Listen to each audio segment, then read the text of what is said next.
Доске? Ау. Хабиб утабы же Конорбу? Конор утат обязательно. Неге? Анткени Конор муну дистанцияны кармап берген. Каякта Конор эмес, Доске. Мына Хабибтин барбасы меникиндей көтөрүп туруп, башы менен жерге сайып туруп, эки буту мать кот, Доске. Жок айти дистанция менен карасаң, ал кот стойкада эле зак деген. Көчөрүп чыгып көмөчүнөн кылат дейм эркекче. Кел спорт Кел. Эгерчи Макгрегор утулса мен сенин чачыңды алам. Давай. Эгер Хабиб утулса мен сенин чачыңды алам. Полный жүнүмдү алып салмага демек тургум. Всё. Азыр Олимптен барып көрөбүз, жаңы ачылды, ништегичи, интернетте жакшы. Сен төлөйсүң. Давай. Кеттик. Бол. Ушул жактан көрөбүзбү? Ичи суун. Интернетте жакшы дейт да. Она на черном стиле, она так чувствует себя богиней. Тело как Lamborghini, я выходя из дома выбрал черный цвет.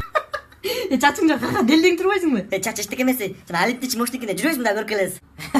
Жүрүп баса барып келесиз. Алдыга эки арасында алып коеюн.